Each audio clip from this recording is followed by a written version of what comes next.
Hello everyone, this is Frank, reference librarian at the McAllen Public Library. I'm not sure anyone has heard about the term Tijuana Bibles. Perhaps those in the audience who are comic book fans have. But these Tijuana Bibles were small comic books that had a sexual and comic nature, featuring characters doing body stuff and featuring ethnic stereotypes. Often, famous characters such as Popeye, Little Orphan Annie, Barney Google, and Blondie made their appearance. The Bibles made their appearance in the 1920s and trickled out in the 60s. So why Tijuana Bibles?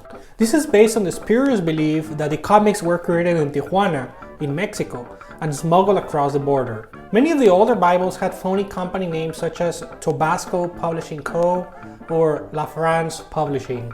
Tijuana Bibles were sold under the counter for 25 cents in places frequented by men: bowling alleys, garages, tobacco shops, barbershops, and burlesque houses.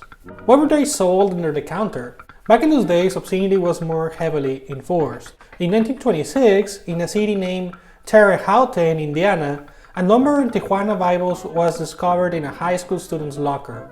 The police became involved and they traced the source of the Bibles to an editor named Charles Jowett, who managed the Terre Haute Star newspaper. A federal charge was placed against them as some of the Bibles had crossed the state lines. Charles Jewett was sentenced to 6 months in the state workhouse. The FBI maintained over 5,000 items at their headquarters, which were kept with the purpose of tracing the printers and distributors. All of these items and the printing plates that were part of their creation were kept under storage, collected lots of dust, until the FBI decided to destroy them all. So who actually created these Bibles? Not who printed them or distributed them. Who came up with these ideas in the first place? Very little is known about the original creators. There's only rumors. One of the artists was Wesley Morse, who, unlike most of the Bible artists, had created his own characters. Other rumor artists include freelance cartoonist Doc Rankin, remains unproven, and possibly Clara Ties. Because of the anonymity of the Bible artists, collectors often assign names to the artists who had a recognizable style. Examples of these nicknames were Mr. Prolific and Mr. Dyslexic.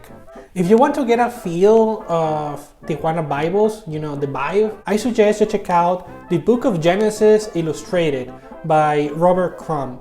I have added a link to the description of the video on YouTube and to the blurb on social media. If you like this video, press the like button, subscribe to our channel, share the video, and don't forget to leave a comment below with any questions or feedback that you may have.